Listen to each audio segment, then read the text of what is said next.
అందరికీ నమస్కారం. శ్రీ మాత్రే నమః. వృషభ రాశి వారికి 18, 19, 20 తేదీలలో జరిగేది తెలిసి ఆశ్చర్యపోతారు. వృషభ రాశి వారు ఎన్ని పనులున్నా సరే ఒక 10 నిమిషాలు వీడియో వినండి, లేదంటే మీరు చాలా నష్టపోయే అవకాశం అయితే ఉంటుంది. అలాగే ఒంటరిగా మాత్రమే వినేటువంటి ప్రయత్నం చేయండి. వీడియోని ఎక్కడ కూడా స్కిప్ చేయకుండా చివరి వరకు చూసి వీడియోకి ఒక లైక్ ఇచ్చి సపోర్ట్ చేయండి. వృషభ రాశి వారికి ఏంటంటే రాశి చక్రంలో 2వ రాశి అండి. ఈ రాశికి అధిపతి శుక్రుడు అంటేనే లక్ష్మీదేవి యొక్క అనుగ్రహం వలన వీరికి అదృష్టము, ఐశ్వర్యము చాలా వరకు కూడా వీరి జీవితంలో ఒక మంచి వైబ్రేషన్ అనేది ఉంటుందన్నమాట. అంటే సమస్యలు అనేటివి వస్తాయి, కష్టాలు అనేటివి వృషభ రాశి వారికి గట్టిగానే వస్తాయండి. కాకపోతే ఎంత గట్టిగా కష్టాలు వచ్చినప్పటికీ, పరిస్థితులు ఇబ్బంది పెట్టినప్పటికీ కూడా, అలాగే మనుషులు ఎంత గట్టిగా వీరిని ఇబ్బంది పెట్టినప్పటికీ కూడా వీరికి ఉన్నటువంటి అదృష్టం ఏంటంటే వారి ఎక్కువ కాలం నిలబడని అనమాట. అంటే ఇలా వచ్చినాయి అలా వెళ్ళిపోతాయి. కాస్త కూస్త వీటిని డిస్టర్బ్ చేసినప్పటికీ కూడా ఎక్కువ కాలం వీరితో అయితే అచ్చంగా ఉండి ఏడిపించాలని చెప్పి ప్రయత్నించాలని ఎవరు చూసినా, ఏ పరిస్థితిలో అనుకున్నా కానీ అవన్నీ కూడా జరగని పనులన్నమాట. ఎందుకంటే శుక్రగ్రహం అనుగ్రహము, లక్ష్మీదేవి యొక్క అనుగ్రహం అనేది వీరి దగ్గర పుష్కలంగా ఉందన్నమాట. అలాగే వీరి చేతిలో లక్ష్మీదేవి రేఖ కూడా ఉంటుందన్నమాట. డబ్బు అనేది వీరి చేతుల్లో కాస్త కూస్త ఎప్పుడు కూడా ధనం అనేది నిల్వ ఉంటుందండి. డబ్బు అంటే ఎప్పుడు కూడా లక్షలకు లక్షలు, కోట్లకు కోట్లు అని చెప్పేసి అనుకోవద్దు. స్థిరాస్తులు కొంతమంది ఉన్నప్పటికీ కూడా ఏంటంటే చేతిలో చిల్లి కవర్ లేకుండా పక్కన ఎవరన్నా అడుగుతారనమాట వారి చిన్న చిన్న అవసరాలకు కూడా. ఎందుకంటే ఆస్తులు అయితే ఉంటాయి కానీ చేతిలో లక్ష్మీ రేఖ ఉండదు. అలా లేనప్పుడు ఏంటంటే ఎవరిని ఆ టైంకి అడగడం, తీసుకోవడం ఇలాంటివి జరుగుతుంటాయి.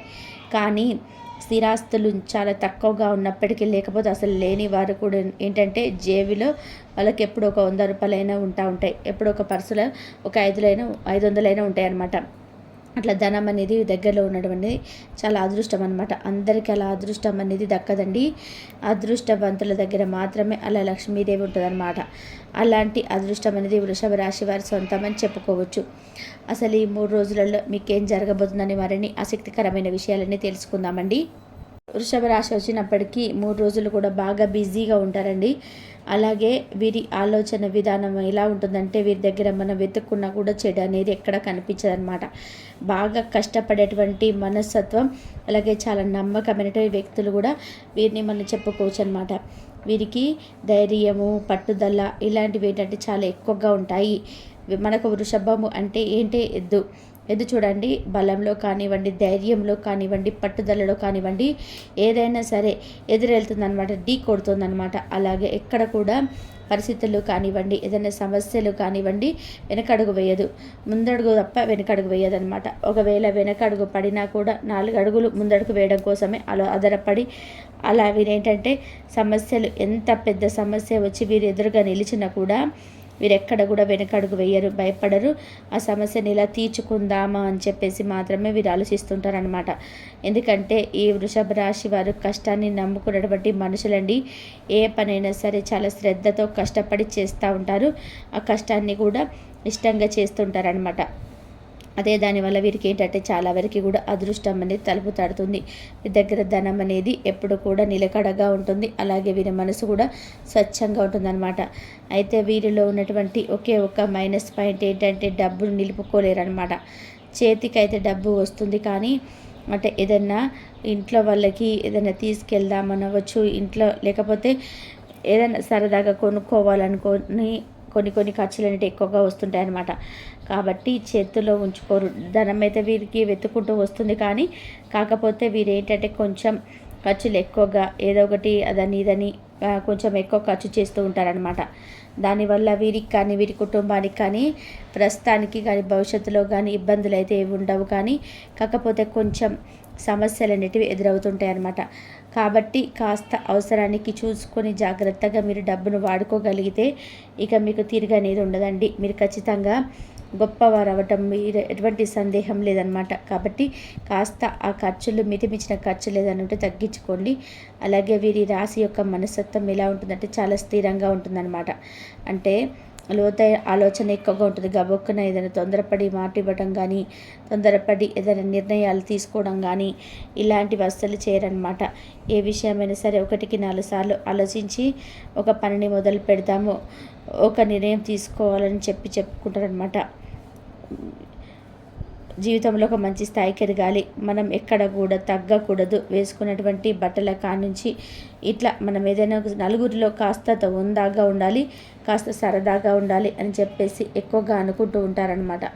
అలాగే వీరేంటంటే ఎక్కువగా ఎవరి విషయాల్లో తలదూర్చరు. అలాగే వీరి విషయాల్లో ఎవరిని కూడా తలదూరిస్తే మాత్రం వీరికి విపరీతమైనటువంటి కోపం వస్తుందన్నమాట. వారి పని వారు చేసుకుంటూ వెళ్ళిపోతారు, ఎవరిని ఇబ్బంది పెట్టాలనుకోరు. ఎవరైనా ఏదైనా చేసినా కూడా ఏమోలే పోనీలే అన్నిటికీ ఆ భగవంతుడే ఉన్నాడని చెప్పేసి తీసేసుకుంటారు, కానీ పెద్దగా ఆ విషయం గురించి ఆలోచించరు. ఎవరైనా గురించి ఆలోచించే టైం కూడా వీరికి ఉండదు అని చెప్పుకోవచ్చు అనమాట. ఎప్పుడు కూడా వీరి పనులేంటో వీరి లోకం ఏంటో ఇలా ఉంటారు, కానీ ఎవరిని పట్టించుకోరు. అలాగే వీరి విషయంలో ఎవరైనా వస్తే మాత్రం వీరికి వచ్చేటువంటి కోపం మామూలుగా రాదన్నమాట. అంటే వీరి నిర్ణయాలు వీరు తీసుకుంటారు. అది ఒక్కొక్కసారి సక్సెస్ అవ్వచ్చు, ఒక్కొక్కసారి ఫెయిల్ అవ్వచ్చు. కానీ ఏంటంటే గబక్కున ఎవరైనా మాట వినటానికి ఇష్టపడరు. సొంతంగా నిర్ణయాలు తీసుకుంటారు, సొంత కాళ్ళ మీద నిలబడతారు. ఎవరైనా ఆశగా కోరుకోవడం కూడా వీరికి ఇష్టం ఉండదు. ఒక దగ్గరికి వెళ్ళి మనం అడిగేది మన దగ్గరికి ఒకరు రావాలి కానీ అని ఆలోచిస్తారనమాట. అలాగా కాకపోతే ఏంటంటే ఒక్కొక్కసారి తెలిసి తెలియని వయసులో ఉండే ఈ రాశి వాళ్ళు కూడా చిన్నోళ్ళే ఉంటారు కదా, వాళ్ళు ఏంటంటే ఒక నిర్ణయం కొంచెం ఫెయిల్ అవుతుంది అనమాట. కాకపోతే అది ఈసారి అనుభవంగా మారిద్ది. కాబట్టి ఏంటంటే ఫెయిల్ అవ్వటం అనుభవాలుగా మారటం, అప్పుడు తెలుసుకోవడం ఇదంతా ఎందుకు అనుకుంటే పెద్దవాళ్ళు మీ మంచి గురించి చెప్తూ ఉంటారు కదా. ఒక్కొక్కసారి వారి మాటలు వినటం వల్ల మీకు ఏ అనవసర వృధా ప్రయాస అనేది తగ్గుతుందనమాట. ఎందుకంటే జీవితంలో మీ యొక్క పట్టుదల వచ్చే ప్రతి ఇది కూడా చాలా వరకు బాగుంటుంది. కాకపోతే ఒక్కొక్కసారి ఏంటంటే పెద్దవారు ఏంటంటే వారి యొక్క అనుభవాలు ఏంటివి ఉంటాయి కదా, ఆ అనుభవాల వల్ల ఒక్కొక్క మాట చెప్పినప్పుడు ఎప్పుడైనా వినండి. అన్నీ కాకపోయినా కొన్నైనా వినటం వల్ల మీ జీవితానికి చాలా ఉపయోగపడతాయి అన్నమాట. అలాగే వీరి చిన్నప్పటి నుంచి కూడా కష్టాన్ని నమ్ముకొని పెరిగిన వాళ్ళండి. కుటుంబం యొక్క బరువు బాధ్యతలు అన్నీ కూడా ఎక్కువగా వీరి మీద పడేసుకొని లాగేసుకుంటూ ఉంటారనమాట. అంటే స్థిరాస్తులు ఏదైనా ఉన్నా కూడా అవి కదిలించకుండా వీరికి ఉన్న కుటుంబాన్ని వీరి కష్టం మీద లాక్క రావాల్సిన పరిస్థితి అనేది వస్తుందన్నమాట. కుటుంబాన్ని కూడా చాలా ప్రేమగా చూసుకుంటారు. ఈ వృషభ రాశి వారిని ఎవరైనా చేసుకుంటారో భాగస్వాములు, వారు నిజంగా చాలా అదృష్టవంతులు అని చెప్పుకోవచ్చు అనమాట. ఎందుకంటే కుటుంబం గురించి ఆలోచించే వ్యక్తులు, కుటుంబం కోసమే తపన పడే వ్యక్తులు, కుటుంబం కోసమే కదా ఇంత కష్టమంతా పడేది. కాబట్టి వారిని చేసుకున్న వాళ్ళంతా అదృష్టవంతులు అని చెప్పుకోవచ్చు. కాకపోతే ఏంటంటే భాగస్వాములు ఎవరైతే ఉంటారో వారిని రెచ్చగొట్టకుండా, వారిని అర్థం చేసుకోకుండా మీరు ప్రేమను పంచి చూడండి. నిజంగా ఇక మిమ్మల్ని వారు ప్రేమించినంతగా ఎవరు కూడా ప్రేమించారని చెప్పుకోవచ్చు అనమాట. అంత ప్రేమని వృషభ రాశి వారు చూపిస్తారు. వీరి ప్రేమలో ఎక్కడ కూడా కళ్ళ కపటం మోసము ఇలాంటివి ఉండవన్నమాట. ఇక ప్రేమిస్తే ఇక అంతే వాళ్ళ గుండెల్లో పెట్టేసుకుంటారనమాట. అంత స్వచ్ఛమైనటువంటి ప్రేమ వీరి సొంతం అని చెప్పుకోవచ్చు అనమాట. కాబట్టి ఈ వృషభ రాశి వారి కుటుంబ సభ్యులు ఎవరైతే ఉన్నారో వారందరూ కూడా చాలా అదృష్టవంతులుగా చెప్పుకోవచ్చు అనమాట. అలాగే ఈ 3 రోజులు కూడా బాగా బిజీగా ఉంటారండి. ఈ 3 రోజులు కూడా మీకు మంచిగా లాభాలు అయితే ఉంటాయి. మీరు కష్టం అనేది ఇంకా మీరు చేసేదానికన్నా కూడా ఎక్కువగా కనుక చేయగలిగితే మీరంతకంతక ధనాన్ని మీరు ఆర్జించగలుగుతారు, అంటే లాభాన్ని చూడగలుగుతారనమాట. అలాగే మీకు ఈ 3 రోజులలో ఆకస్మిక ధన ప్రాప్తి అనేది కలుగుతుందన్నమాట. ₹1 వస్తుంది అనుకున్న కాడ ₹2 రావడం ఇలా బాగా కలిసి వస్తుందని చెప్పుకోవచ్చు అనమాట. అలాగే మీకు ఏంటంటే మీరు చేసే పని వల్ల కానివ్వండి, మీరు ఇంట్లో ఉండే పద్ధతి వల్ల కానీ సమాజంలో మీకు మంచిగా గౌరవ మర్యాదలు పెరిగే అవకాశం కూడా ఉంటుంది. ఉద్యోగంలో ఉన్నవారికి చక్కగా ప్రమోషన్స్ వస్తాయి, శాలరీస్ పెరుగుతాయి. వ్యాపారంలో ఉన్నవారికి కూడా వ్యాపారంలో బాగా గతంలో కాస్త కోస్త నష్టాలు ఉన్నప్పటికీ కూడా ఇప్పుడు మీకు మంచిగా లాభాలు వచ్చేటువంటి అవకాశం అనేది ఉందని చెప్పుకోవచ్చు అనమాట. ఇంకా ప్రేమించే వాళ్ళు ఎవరైతే ఉన్నారో ప్రేమికులకు కూడా అనుకూలంగా ఉందని చెప్పుకోవచ్చు. కొంతమంది సంతానం లేక ఎదురు చూస్తుంటారు, అలాంటి వారికి కూడా తప్పకుండా సంతాన యోగం అనేది ఉంటుందండి. కొంతమంది వివాహం అయిందని చెప్పి వివాహం కోసం బాగా ఎదురు చూస్తూ ఉంటారండి. అలాంటి వారికి కూడా తప్పకుండా వివాహ యోగం అయితే ఉంటుంది. మీరు బాధపడాల్సినటువంటి అవసరం అయితే ఏదీ లేదండి. మీకు చాలా వరకు కూడా అనుకూలంగా ఉంది. మీ యొక్క మంచి మనస్తత్వానికి దైవం మీకు ఎప్పుడు కూడా తోడుగా ఉంటుంది. అయితే మీ మీద ఏంటంటే మీ జీవితంలో ఇలాంటి సమస్యలు రావడానికి కారణం ఏంటంటే మీ మీద నరదిష్టి అనేది చాలా ఎక్కువగా ఉంటుందన్నమాట.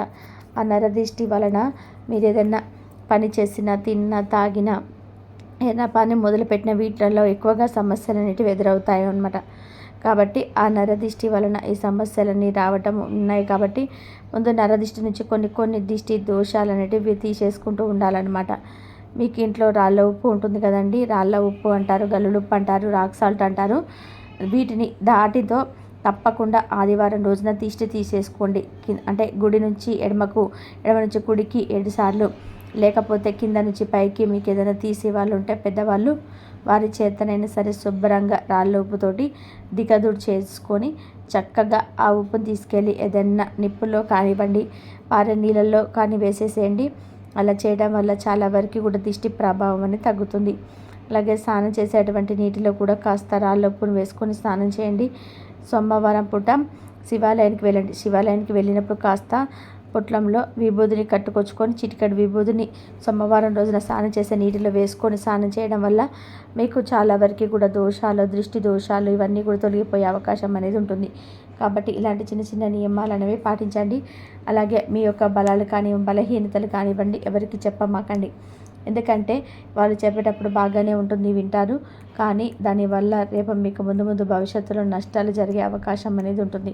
ఎందుకంటే కొంతమంది మీ దగ్గర నమ్మకంగా ఉంటానే మీరు ఎప్పుడు దొరుకుతారా అని చెప్పేసి అవకాశం కోసం వెనకాల గోతులు తీసేసుకుంటూ ఉంటారనమాట. ప్రతి విషయాన్ని కూడా ఎవరికి చెప్పకుండా మీకంటూ రహస్యాలు ఉంచుకోండి. ఏదైనా ఉంటే భగవంతుడికి చెప్పుకోండి, లేదా మీ కుటుంబ సభ్యులకు చెప్పుకోండి. బయట వారితో ఎంత మంచిగా ఉన్నప్పటికీ కూడా ఎవరితో ఎంతవరకు ఉండాలో అంతవరకే ఉండండి. దానివల్ల మీ భవిష్యత్తుకు చాలా మంచి జరుగుతుంది. ఈ 3 రోజులైతే మాత్రం మీకు చేతికి ధనం అనేది అవకాశం అనేది వచ్చే అవకాశం ఉంది. రెట్టింపు ధనాన్ని కూడా చూసి సంతోషపడే అవకాశం అనేది ఉంటుంది. మంచిగా కుటుంబంలో శుభ సూచికలు వినేటువంటి అవకాశం కూడా ఉంది. అలాగే మీ భవిష్యత్తు గురించి ఒక మంచి ప్రణాళికలు చేసుకునే అవకాశం అనేది ఉంటుందన్నమాట. అంటే కొత్తగా ఉద్యోగ ప్రయత్నాలు చేసేవారు ఉద్యోగాలు వస్తాయి. వ్యాపార ప్రయత్నాలు చేసుకునే వ్యాపారాలు కూడా పెట్టుబడులు దొరకడం, వ్యాపారాలు చేసుకోవాలనుకోవడం. కాకపోతే ఎక్కువ పెట్టుబడులు కాకుండా కొంచెం చూసుకొని పెట్టుబడులు పెట్టుకోగలిగితే మీకు చాలా మంచి జరిగే అవకాశం అనేది ఉంటుందన్నమాట. ఇక మీకైతే ఈ కుటుంబంతో కూడా చాలా వరకు సంతోషంగా గడిపే అవకాశం అనేది ఉంటుందండి. చాలా వరకు కూడా మీకు ఎలాంటి ఇబ్బంది లేవు. అన్నీ కూడా మీకు అనుకూలంగా ఉన్నాయి. 3 రోజులు గతంతో పోల్చుకుంటే ఆర్థిక సమస్యలు తగ్గాయి. అప్పులు కూడా తీర్చుకుంటున్నారు. భార్యాభర్తల మధ్య కాస్త కోస్త చిన్న గొడవలు అయినప్పటికీ కూడా మీ మధ్య ప్రేమానురాగాలన్నిటి ఉండి ఆ గొడవలు కూడా త్వరగానే తగ్గిపోతాయి అన్నమాట. కాబట్టి మీకు కుటుంబం గురించి కూడా చాలా వరకు కూడా గతంతో పోల్చుకుంటే అనుకూలంగా ఉంది. అలా ఆర్థికంగా అనుకూలంగా ఉంది, కుటుంబ పరంగా కూడా అనుకూలంగా ఉంది. మధ్యలో మిమ్మల్ని ఎవరైతే ఇబ్బంది పెట్టాలని చెప్పేసి ఇబ్బందులన్నిటివి కూడా మిమ్మల్ని కనీసం కూడా తాకలేవు. కాకపోతే మీరు చేయాల్సింది ఏంటంటే ప్రతి విషయం వారికి చెప్పవద్దు. డబ్బు విషయంలో జాగ్రత్తగా ఉండండి. ఎవరిని కూడా మితిమించి నమ్మవద్దు. బంధువులైనా సరే లేదా స్నేహితులైనా సరే ఎవరితోనైనా ఎంతవరకు ఉండాలో అంతవరకే ఉండండి. ఎవరి మాటలు వినాలో వారి మాటలు వినండి. ఎవరి మాటలు వినకూడదు. ఎందుకంటే మీకు కొంచెం మంచిగా ఉంటుంది కదా, ఎవరి మాట మంచి కోరుకునేవారు, ఎవరు ఇబ్బంది పెట్టాలని చూసేవారు ఇలా ఉంటారు కదా. అలా చూసి ఎవరి మాటలు వినాలో వారి మాటలు వినండి. వినకూడని మాటని దూరం పెట్టేసేయండి. అలాగే మీరు ఏదైనా పని చేసుకునేటప్పుడు తప్పకుండా మీకు ఇష్టమైనటువంటి దైవానికి పూజ చేసుకోవడం, ఇష్టమైన దైవాన్ని తలుచుకొని మీరు పని చేయడం వల్ల మీకు చాలా చాలా మంచి జరుగుతుంది. శుక్రవారం రోజున ఇంట్లో లక్ష్మీదేవికి తల్లికి పూజ చేసుకోండి. అలాగే తులసి చెట్టు దగ్గర కూడా దీపాన్ని వెలిగించండి. మీకు అవకాశం ఉంటే రావి చెట్టుని తాకి నమస్కారం చేసుకోండి. రావి చెట్టు దగ్గర దీపారాధన చేసుకోవడం వల్ల మీకు చాలా వరకు కూడా దోషాలు తొలగిపోయే అవకాశం అనేది ఉంటుంది. ఆర్థిక స్థితి అనేది మెరుగుపడుతుంది. ఆదాయం కూడా బాగుంటుందన్నమాట. కాబట్టి వృషభ రాశి వారికి 3 రోజులు ఏంటనేది, ఎలాంటి సమస్యలు వచ్చినా సరే ధైర్యంగా ఉండండి. ఆత్మవిశ్వాసాన్ని కోల్పోకండి. దానివల్ల మీ జీవితం గొప్పగా ఉంటుంది. మీ దశ అనేది తిరుగుతుంది. ఇంకా బయట వారితో గొడవలు పడకండి. దానివల్ల కూడా మీకు వచ్చే అదృష్టం కూడా రాకుండా పోతుంది. అలాగే బయట వారిని అస్సలు నమ్మకండి. ఎందుకంటే మిమ్మల్ని మోసం చేయడానికే ప్రయత్నం చేస్తారు. కాబట్టి జాగ్రత్తగా ఉండండి. ఇక వృషభ రాశి వారికి ఈ 3 రోజులు ధనలాభాలు అయితే కలగబోతున్నాయి. ఆర్థిక పరంగా బాగా కలిసి వస్తుంది. ఇంట్లో సకల సంపదలు కలుగుతాయి. అలాగే డబ్బుకు ఏ లోటు కూడా ఉండదు. ఇక మీ ఇంట్లో సిరి సంపదలు తాండవం ఆడతాయని కూడా చెప్పుకోవాలి. మీరు గొప్పగా ఎదుగుతుంటే కూడా మీ చుట్టూ ఉన్న వాళ్ళు అసలు ఓర్వలేరు. మీ పైన కుళ్ళు కుతంత్రాలు పొందుతారు. మీ ఇంట్లో గొడవలు పెట్టాలని చూస్తూ ఉంటారు. వాళ్ళ కళ్ళు మీ పైనే ఉంటాయి. ముఖ్యంగా ఎస్కే అనే అక్షరం పేరుతో ఉన్న వారితో జాగ్రత్తగా ఉండండి. ఎందుకంటే వాళ్ళల్లో మీకు కొన్ని ఇబ్బందులు వచ్చే అవకాశం ఉంటుంది కాబట్టి మిమ్మల్ని చెడు దారికి తీసుకెళ్ళే ప్రయత్నం చేస్తారు. ఎన్నో అబద్ధాలు చెప్పి మీ భార్యాభర్తల మధ్య కూడా గొడవలు పెట్టాలని చూస్తుంటారు. అలా మీరు ఎవరికి కూడా భయపడకండి. ఇంతవరకు చూసినందుకు ధన్యవాదాలు.